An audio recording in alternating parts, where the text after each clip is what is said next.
dogs. Home Pearl's on a journey.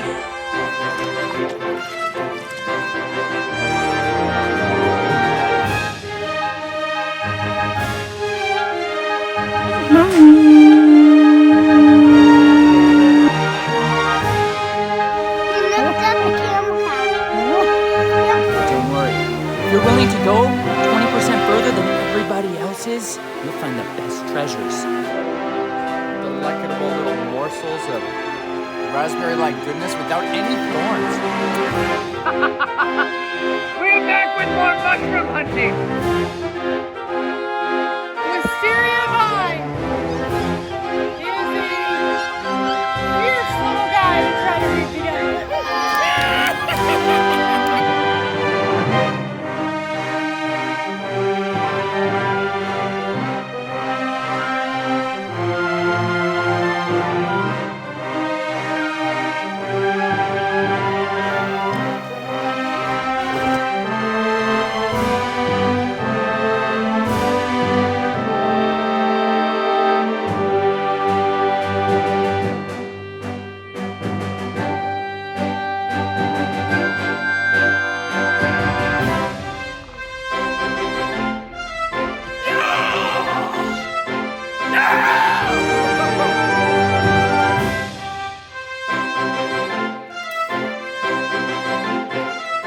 Look at this clay.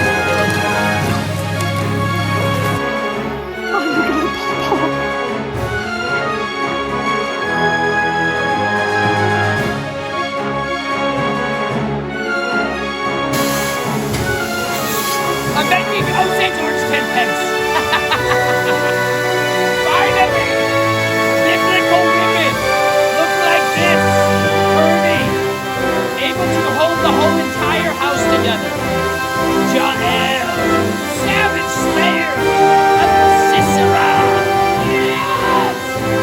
Gotta pray to Yahuwah that he gives you a righteous hedge apple Osage orange boga. Ark of the Covenant wood. 10K. Like long-lasting wood of immortality. That's like a righteous woman who's more precious than rubies. What are you doing, ladies? We're building sand. We're making a castle. Oh, nice. Look at my castle. Castle has sparkles and glitter in it. That's Where does the mica. glitter come from? Mica. Mica? What's mica? Rocks. It's Rocks. sparkly crystals and rocks. Sparkly crystals and rocks. So you're saying this is where glitter comes from? Yeah. Is this literally where glitter comes from? Well, people will make plastic glitter in and put it in your Play-Doh. And they'll put it in your what? Play-Doh. Oh, yeah. But what do you think about the rock version? Sparklier? Sparkly. Mine's big Sparklier. fat. The Reynolds are out for another adventure. Today, we're on a quest to explore this forest. So, our hope is to find something that we can snack on, graze upon, some medicinal goodness because medicines come from the forests. Yes! Pearl, Abraham.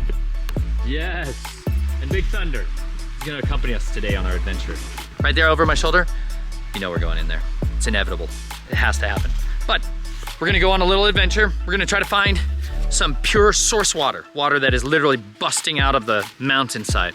Pure and undiluted. That'll be great for us to drink from. And I'm gonna show you guys how we can also drink from water that's flowing like that over our shoulder. So, as soon as we find it areas we're walking along or crossing a road, we find where there's some flowing water, okay? Once you find that, you know that you're on point. And all you gotta start doing is following it upstream. Ideally, you follow the one that's got the heavier flow and clearer flow because I'm trying to find headwaters. We have found it. Straight up, actual, real living water right here. Now, there's a few different ways we can drink out of this. I'm gonna show you a few. Some I'm definitely biased for, shockingly biased for. But we've got a beautiful copper vessel. If you don't have a copper drinking cup, it would behoove you to get one. Now, we're also gonna read a story about when it was so important how somebody drank out of a spring that it literally determined whether or not they went to war. You ready for this? You know where I'm going here, you Gideonites? Check this out. And Yerubbabel, that is Gideon. Check this out. He had to tear down his father's idols. Get this. He had to go into his dad's house, and outside of it, he had this idol Baal and Asherah pole. His dad was a super bad idolater. Shocker, most of our dads inherited. We inherited a lot of lies from our dads, but some of you are inheriting the truth from your fathers. Praise be to Yah. And if not, tear down those idols and don't follow the generational curses of those who came before you. Yerubbabel, that's what they called him, because he tore down Baal's altar. Fantastic warrior. Ready? And Yerubbabel, that is Gideon, and all the people who were with him rose up early and encamped by the fountain. The fountain of Herod, so that the camp of Midian was on the north side of them, by the hill of Moreh in the valley. The Midianites are the bad guys. Boo, Midianites. That's what you should think every time you hear about the Midianites. And Yahuwah said to Gideon, the people who are with you are too many for me to give Midian into their hands, lest Yisrael boast against me, saying, my own hand has saved me. And now proclaim in the hearing of the people, saying, whoever is afraid and trembling, let him turn back and leave Mount Gilead. That's fantastic. That's super biblical. If you read the Torah, the loving instructions of Yahuwah, first 5 books of the Bible, fantastic instructions. One of which, in Deuteronomy, talks about rules for when you go into battle. And if men's hearts are filled with fear, they're not allowed to fight. They're supposed to go home. If they recently married a lady, woohoo! Go home. You get a year off of battle time. If you just built a house and you haven't lived in it, you get a year off of battle time. Really cool stuff. Amazing instructions for life. And Yahuwah said, 20,000 of the people turned back and 10,000 remains. That means 2/3 of the people of Yah were fearful. That's sad. It's reality today. Consider it. We got a lot of people that are terrified out there, but we are not supposed to be the ones filled with fear. The fear of us is supposed to be on our enemies, not the other way around. And Yahuwah said to Gideon, the people are still too many. Bring them down to the water and let me test them there, prove them there for you. And it shall be of whom I say to you, this one goes with you, let him go with you. And whoever of you I say to you, this one does not go with you, let him not go. So he brought the people down to the water, and Yahuwah said to Gideon, everyone who laps water with his tongue like a dog, separate him from everyone who bows down on his knees to drink. And the number of those who lapped, putting their hand to their mouth,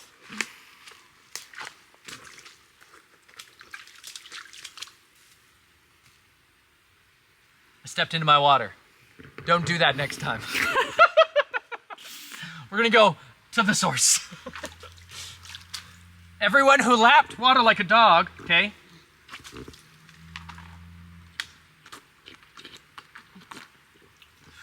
Was disqualified. Oh man. You're done, son. Get out of here. But the ones who knelt down and maybe kept vigilant watch with their spears like this,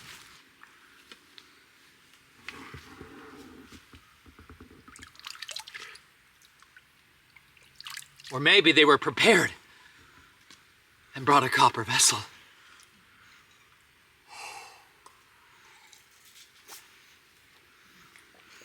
Come on, y'all. That will literally invigorate your soul. You need it in your life.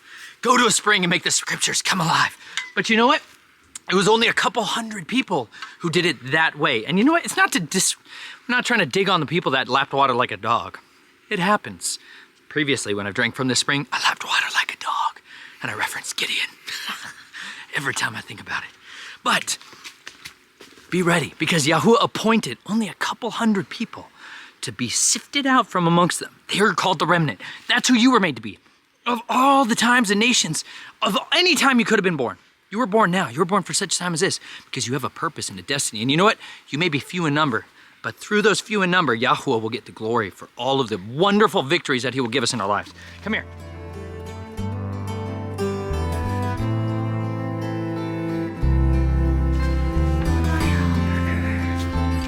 Hi, sweet dog.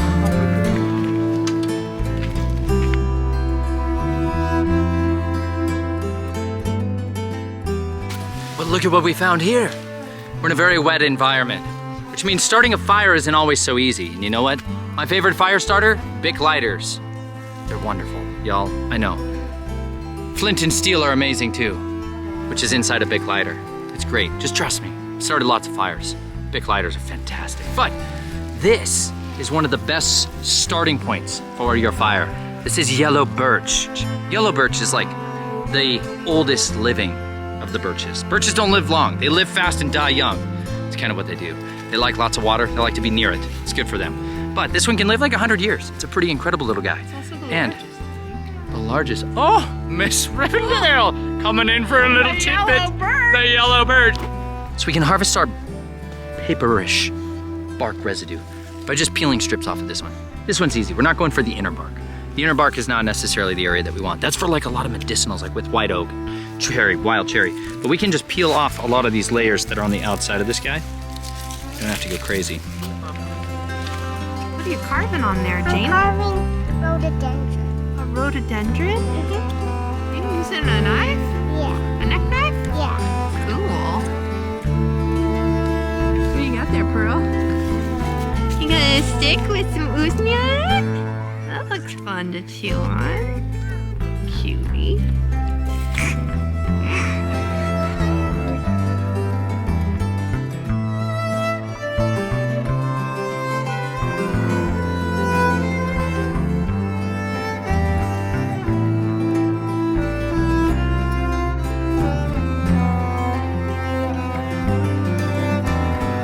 The tiny stalked puffball. Oh my. Look at him and his little stalk. What a proud little guy.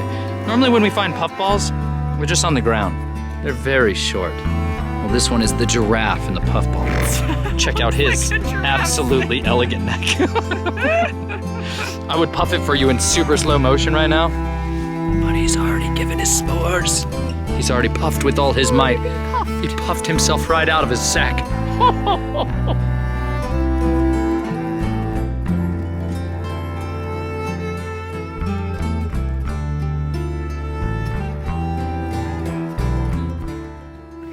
I want you to see this. This is, someone has cut this tree down, right? But you see how tight and close these rings are together in different areas. I know you do it, I know, but I'm gonna help, okay? But if you look in other areas, it's even tighter, like over here. It's incredibly tight, almost so tight that you can hardly even count it. You see that? That makes it, this side of the tree over here, let me tell you something. This side of the tree gets less sun. This is more the north face of the tree. So this gives us a clue even when we have some trees, they're gonna look super, super dense and then very big and spacious, meaning they grew more on that side because a lot of times that's the south face of the tree that had more sun coming from the south of it. So this, even a tree itself, can show us where the majority of the sunlight comes from in this area. So if it's gray and cloudy and it's hard for us to know which way the sun really hits an area, a tree has these little clues hidden inside it that have been locked in there for this one, you know, almost 80 years, 90 years. It's an incredible little story about all of what's hiding inside of a forest. And if you can learn its language, you can learn to discern its little secret messages. You can find out all kinds of little things. This is stuff that people used to know, but unfortunately we didn't get to learn it. But this is always one of my favorites in all of the forest, is the mighty oaks. They might be somewhat slower growing, especially in shadier forests, but you know what? They are tough and strong. You're supposed to be oaks of righteousness, ever enduring. Do you have some old man's beard in your beard? I've suddenly grown in wisdom. I've gone to the forest to learn the ways of Yahweh, Ancient of Days.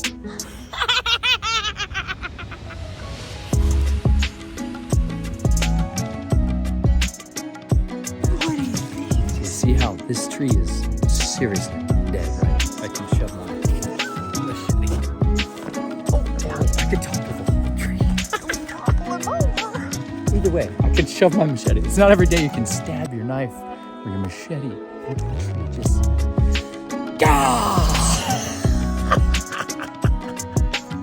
That's Samson-like power, isn't it? Seriously, that just feels amazing. Wow, listen to that sound. To the hilt! Sink it to the hilt. I'm just so pumped to find a tree that soft. That's how you know you're in a rainforest. Or something akin to the rainforest. Look at these. You know, one of the challenges of keeping fire is you gotta carry it from site to site. Now, if you don't have your big lighter, what's another way? How can we bring the fire with us? Ever hear of a censer? They're super biblical. Most of us don't have any context for what a censer is. They're like, and they lit up incense in their censer. You're like, okay. It's this container with which you can carry hot, smoldering coals. Welcome to the canker, this censer mushroom. Basically, that's what this thing can do. It's incredible at transporting fire. It'll smolder and burn very, very, very slowly. Those are incredible. Chelsea just thinks they're the artsiest thing Are ever. just the coolest creatures. You even got some down here. Look at these creatures. Hello. Hello. Oh my gosh, that one's cool. Look at that one. Don't topple this tree over on me, Nathan Reynolds.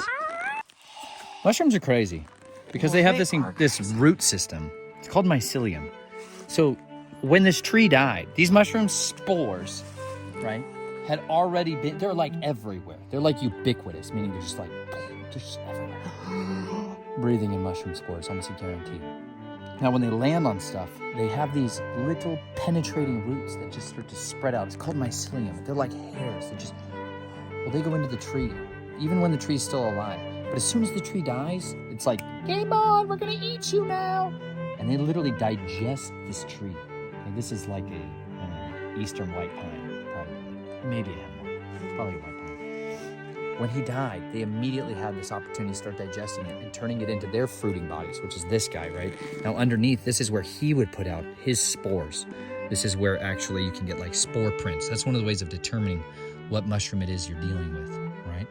This is those little, that's like literally their little mouths in a sense, okay? This is where all of their reproductive stuff is gonna come shooting out and scatter the earth. But on the top of it here, it allows it to shed water. Look at this. You guys, it's Ganoderma. Hold up, wait. Just wait. So beautiful. Look at this. Wow. Now this one grows on pines. It's not the same as Ganoderma lucidum, but it's like Ganoderma. Anyways, it basically grows on spine trees. It's amazing. And the last time I ever found this was 4 years ago. Oh my gosh, I'm so excited. And you can see another one. You can see their little buddies. It's a wood mushroom. Just wait, I'll teach you. You can see these are the starts of them. Look, these are all their little starts of them. You can see them starting out here. Oh, look at this. Okay. Oh, that's so fun! Oh, Julie. Yeah. Oh, Julie. That is so gorgeous. Oh yeah. Worms love to set into these things early on. Here. So they're digesting this whole tree. Now these are wood mushrooms, so they're not, though they're edible, it's not like they're eatable. They're not palatable, right? So we do water extractions on them in order to get the medicinal compounds out of it. We can dry them out, cut them up into pieces, and then you can keep them until you want to put them in a tea. Make a tea with them.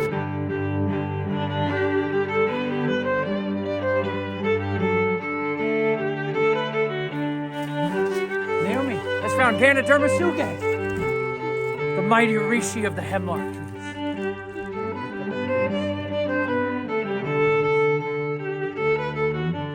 And these have kind of reached the end of their cycle here. Explored out.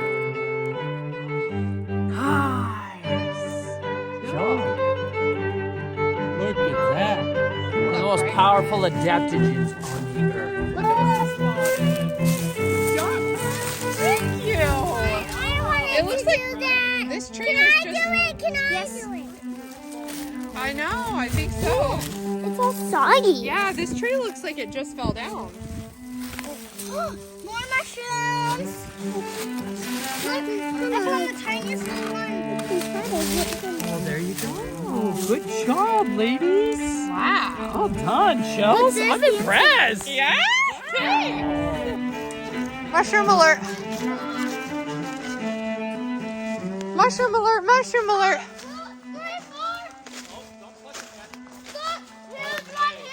Oh my gosh.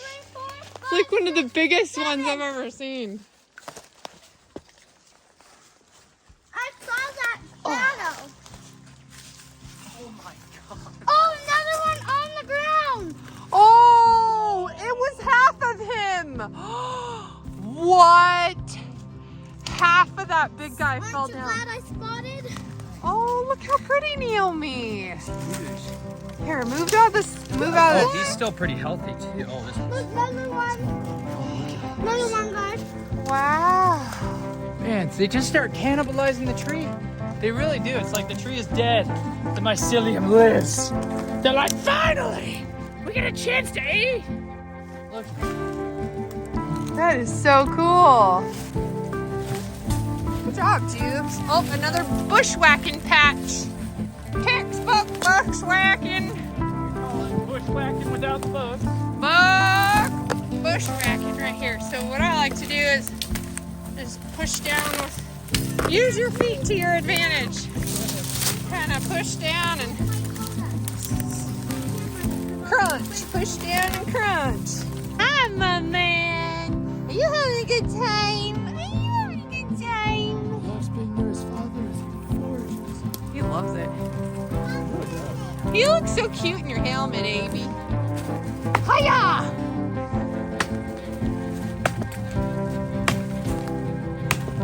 We're testing out a new machete today. US Bolo. Yeah!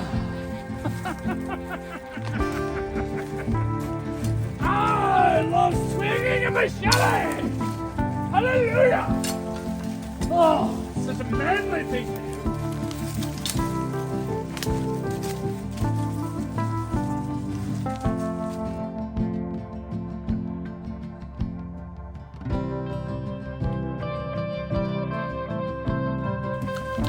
White oak, man!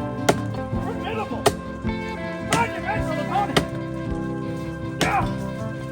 Oh my. Oh, just a big man! So good to just beat! Hey, wait! Yeah! Your path has been cleared, ladies. Thank you. Thank you. Onward.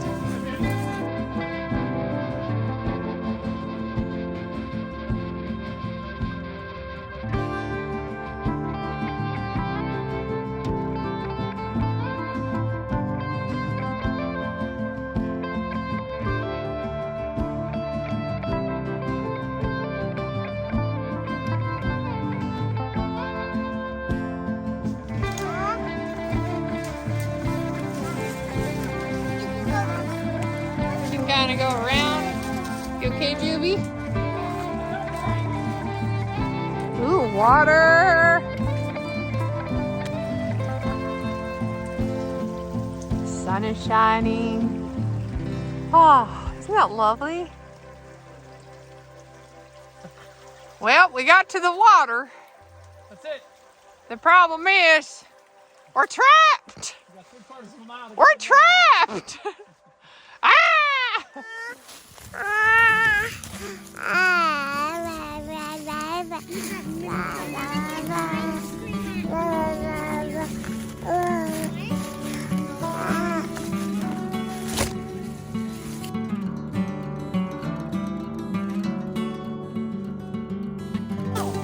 Wow.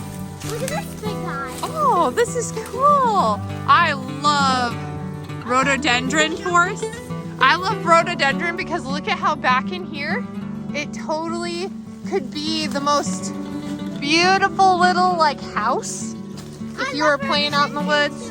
You know what I love about Yahuwah's creation is when you first look at something, it might not catch your eye, but then as you get closer and closer and closer, look at that. Little tiny green flower looking moss. Isn't that amazing?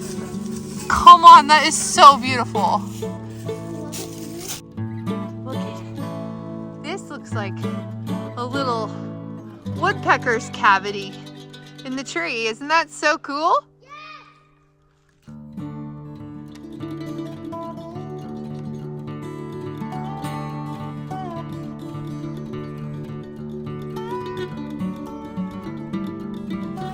What'd you just find, Juby? I found some bright green moss.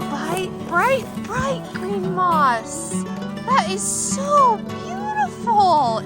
Tell me how it feels. It feels like kind of soft. Oh, it is. Wow, that's lovely, Jubilee. When I went to pick it up, Uh-huh. it literally just came apart. It was supposed to be like this, you can see like the dirt was all connected. Oh, let's see it on the bottom. Flip it over. Let's show us what it looks like. Wow. Guess what we've discovered? Chlorosaboria. Green cup fungus. Look at this beauty. It dyes wood green. Isn't that just so cute? Now, it is a rare to find the actual mushroom, the fruiting body of it. It's incredibly rare. We often just find traces of it. It's not edible. This is where its mycelium have been working, harvesting. It's breaking down the wood. And it's why they call it green stain or blue stain fungus. Isn't it so pretty?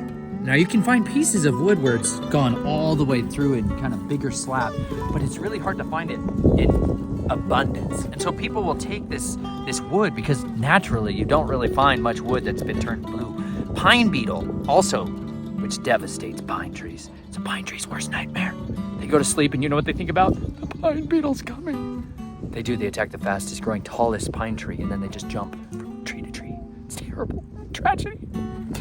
But they leave behind also a green stain like this. It's one of their signature moves that they have. But people use this for tiny little artwork and things like intarsia and artistry with wood.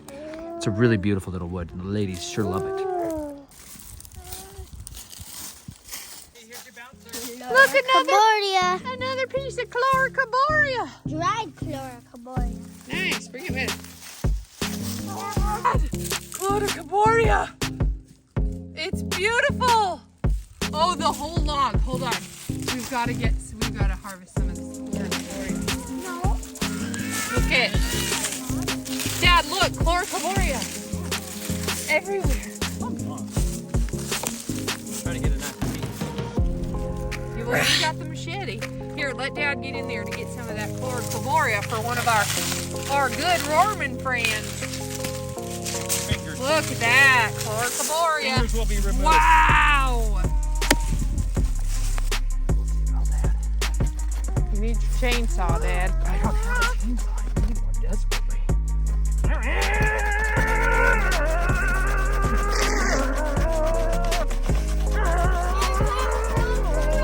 Abraham, you're on the chainsaw! He loves it.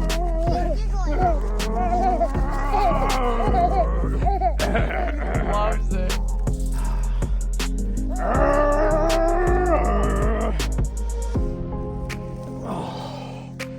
Dad's getting his workout today. Oh my gosh. And I just raked about Sawing, half acre yesterday. sawing and chopping and whacking and Manliness. manliness.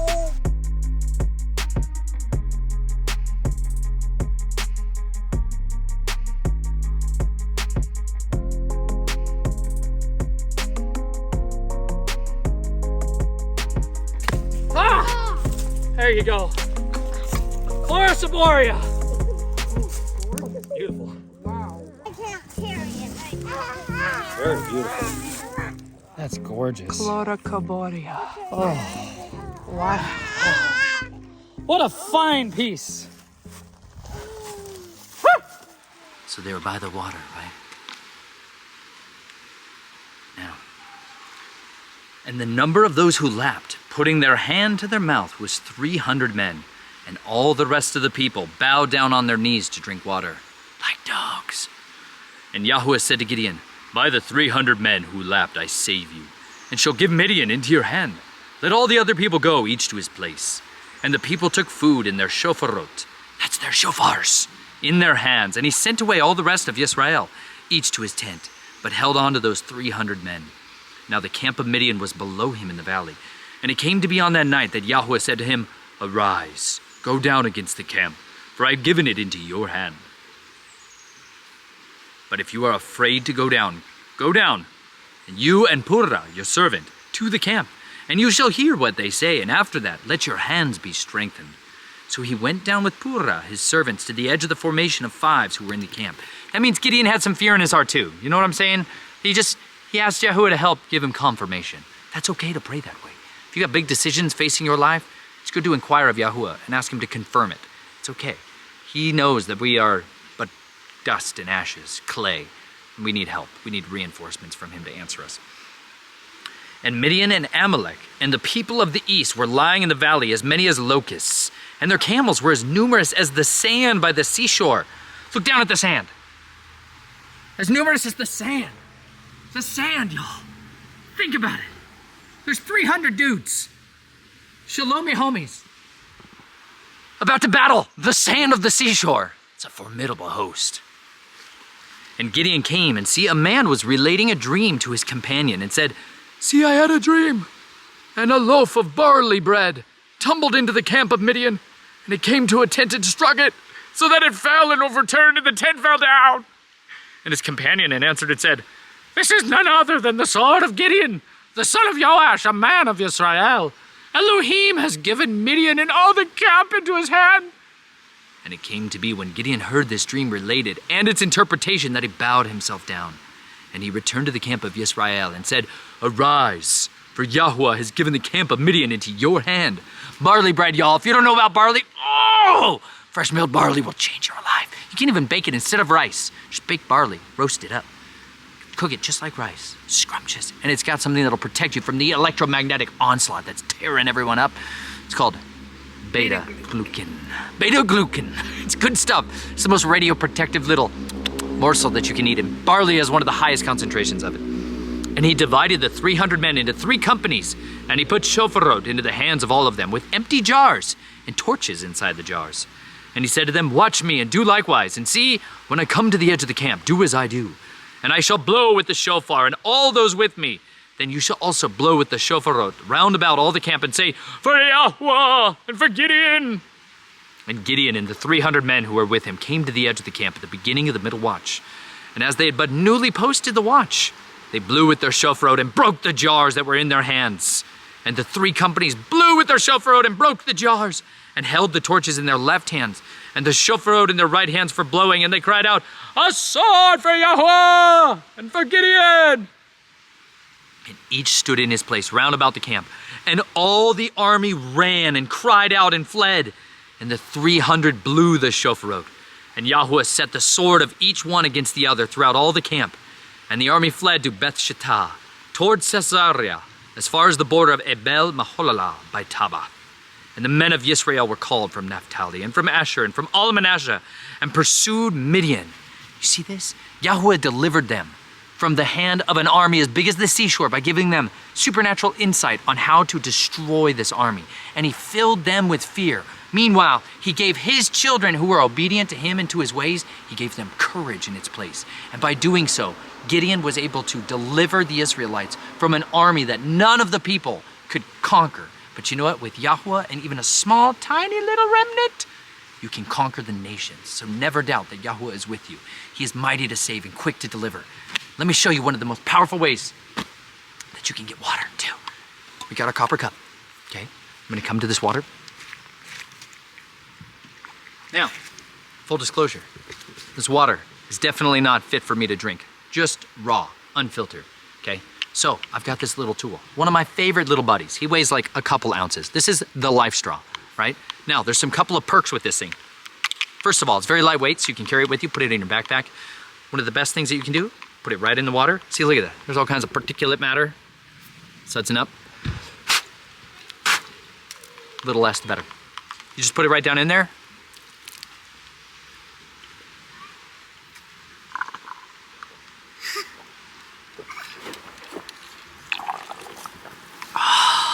There you go. This thing's fantastic for that. A good clean water source makes a big difference. You can still, you can use the pond water, the scummy stuff. You don't want to use the petrochemically stuff. You know what I'm saying? Like your tap water. Don't drink the tap water, it's killing you. Anyways, the Life Straw. Critically helpful piece of equipment. Don't leave home without it. One of my favorite tools. Now, the only drawback to this is I can't take this and get a bunch of water. I'd have to spit it into a container if I wanted to take a bunch with me. So, just something to consider. A gravity-fed water filtration system where they put like a big bladder up here and the water drains down through one of these filters and into another bladder down here, that's way better, trust me. But for on the go and in your cup, nothing beats the Life Straw. Now, I'm gonna go in this water because I need some life in my veins. And so do you. If you've not gone in the water recently, go find the water and get it in. Now, it was 8 degrees just a little bit ago. So, thankfully, it's warmed up a bit. Praise be to Yah. I've got this water here. I just want to rejoice. Father, thank you so much for the life that you give us. We pray that you would cleanse us of our sins, make us new creations, able and ready to serve you and advance your kingdom. Please deliver us from the kingdom of fear. Make us conquerors for your name, that you would give us a heart to know you, a hunger for your truth, and a desire to know your word like never before. Transform us and make us new. By the name of your powerful and precious Son, we thank you for giving us life. It is through his blood that we have been transformed and born again. So as we go into the water, we know that we can die to the old man and we can be raised to life in the new man. Thank you. Please fill us and renew us with your Ruach HaKodesh, your set-apart spirit like never before. In the name of Yahweh Elohim, Sebaot.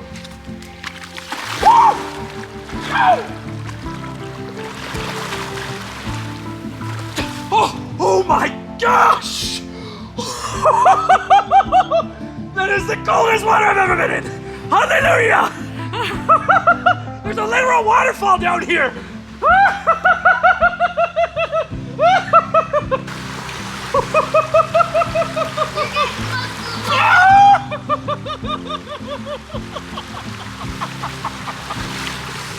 Nothing in your life will invigorate you like a cold plunge in the heart of winter. Oh, my teeth hurt.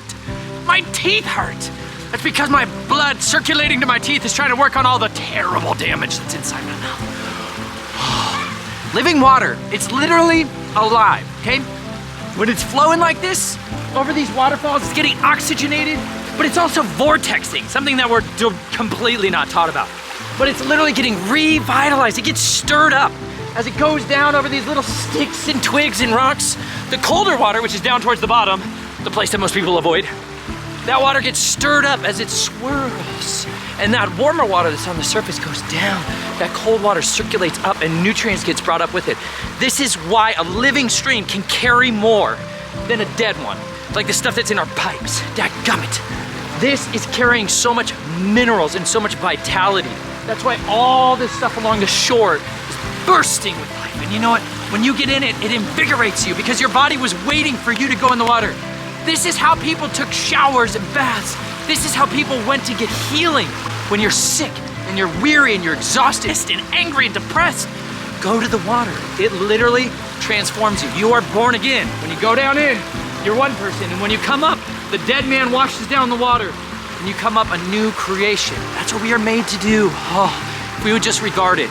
It's free and it's freely offering to us an invitation for transformation. So go and be born again. Love you all. Chelsea's got a bad idea. Let's knock that stuff down. Oh God. I'll do it. I'll yank it down.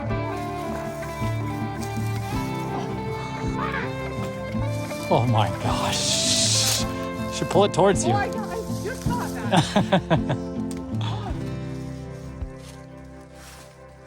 Here it goes.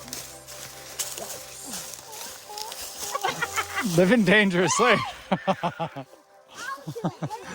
Lift it up and then There you go. Go for it, hon. do it, Nate. You do it. Chelsea's trying to egg on Naomi.